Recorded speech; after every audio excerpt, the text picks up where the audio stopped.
Hello. So this is a review of the Ultra King Mountain 2's trail shoes. Purchased them about 2 months ago, and I have quite a bit of hiking miles or so in them, so I feel like I can give them a good review. So backstory on me, I've been using minimal shoes, I guess some people call them barefoot shoes, for about 10 years or so. And pretty much these aren't necessarily minimal shoes, but they do have a lot of the ideals behind what I like in a shoe, which is zero drop and a wide toe box. So Ultra is a cool company in that they I think all their shoes are zero drops, and they're what they call foot shaped, or have like a wide toe box so that your toes can splay out. Pretty much like think of doing a push-up. When you're doing a push-up, you would spread out your fingers, for better balance. Well, toes are the same thing. When you're taking a step, you get better balance when your toes can splay out rather than when they're crunched up. Where a lot of shoes these days, unfortunately, you don't get much of a toe splay in your regular traditional shoes, unfortunately. I don't know why the shoe company believes that you have to have a shoe that's shaped pointy, like it's like you have a L foot or something. Somehow we believe that pointy shoe looks better, whereas I guess some people think that like a foot shaped shoe looks like a clown shoe to some people, but to me, it just looks like a comfortable shoe that a person can splay their toes out to. But I guess that's just not the fashion standards or whatever. But me, I only wear shoes that are wide. That are foot shaped, or if they're not like marketed as like a foot shaped shoe, I will usually get a size wide, like buy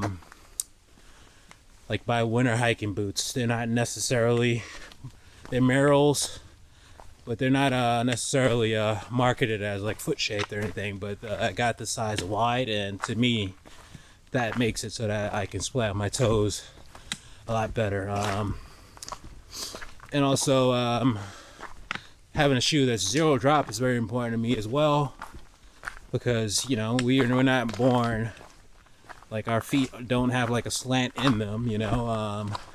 Our feet are zero drop, so why shouldn't our shoes be zero drop? Zero drop is basically, the front of the shoe, the thickness of the sole is the same as the thickness as the rear of the shoe.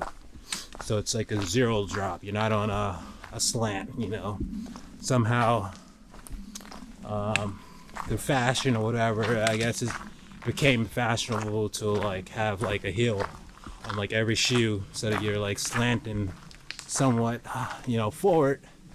And a lot of us grew up with shoes like that, myself included, so that when you do go to a zero drop shoe, it takes a while to, your muscles have to adjust to it. Your body's not used to a zero drop. So when you do start out with a zero drop shoe, I'd recommend, and I guess, a lot of the companies recommend not, going too hard with it. It takes a while to get your body used to hiking in a zero drop shoe.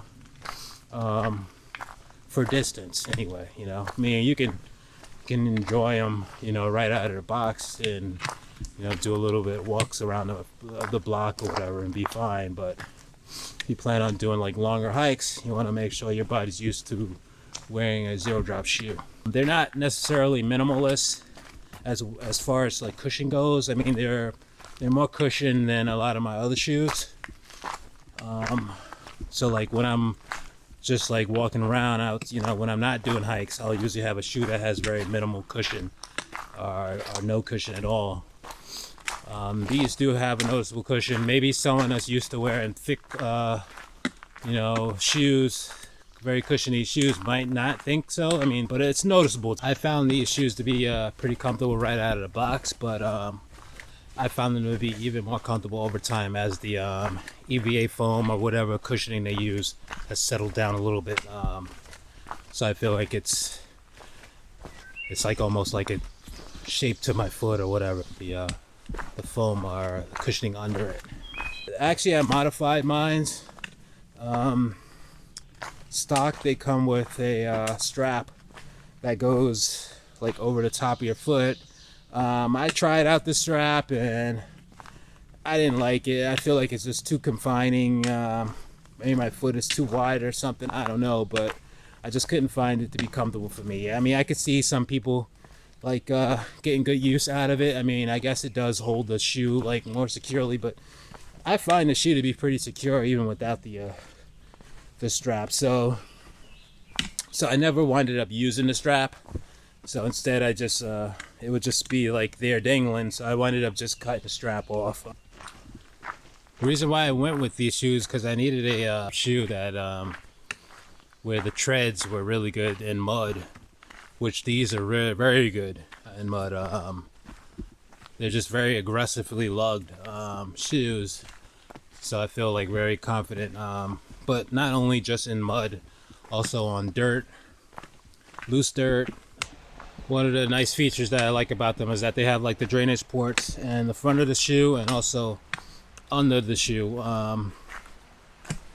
which are the ones under the shoe are good and bad, because you know if you are planning on like hikes where you actually have to walk through like rivers or streams or whatever, it's good to have that shoe to know that it's gonna like easily drain out. It's not gonna be holding on to all that water for longer. But the bad thing about it is that it'll let in water in cases where, you know, I feel like without them, water wouldn't have been let in, you know, like shallower puddles or whatever. But overall, it's a good feature to have. Basically, I prefer, for my summer hikes, I much more prefer a shoe that can drain out easily. It actually came into play when I did Mount Marcy. It was very wet, and there was times where I had to step in the water, and my feet were, you know, damp for most of the hike, but you know, my feet weren't sloshing around in the water, so I never had to take off the shoe and, you know, dump out water or whatever. Whereas I feel like that might be the case if I had like a Gore-Tex type of shoe, trail runner that is, where water can like get over the shoe and into it, and it would hold on to the water much longer. So that's pretty cool there. Okay, so here's a closer look at the shoe. You have that great Vibram sole, very grippy on rocks and mud. You have the 4 drainage ports at the bottom and the drainage at the front of the shoe. It's I mean, I can't talk about like really longevity, but so far in the 2 months that I've owned it, they've been holding up pretty well.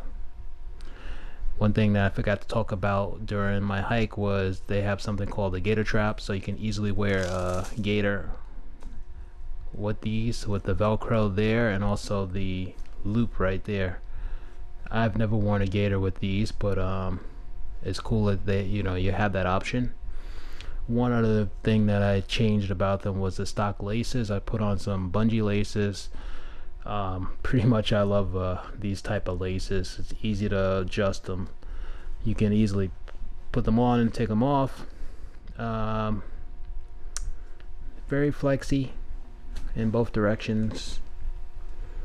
It's lightweight for its size. Oh yeah, another important thing is that I read a lot of reviews online and they said to size up by half a size, and I have to agree with that. I usually wear a size 12, but I brought these in a size 12 and a half, and they fit me like a good size 12 would. So I kind of agree. I mean, obviously it's probably best to try them on in a store, but if you don't have that option, yeah, I would say size up by half a size. It seemed to work out for me and a lot of other people in the reviews. So there you have it. Ultra King Mountain 2s. Thanks for watching.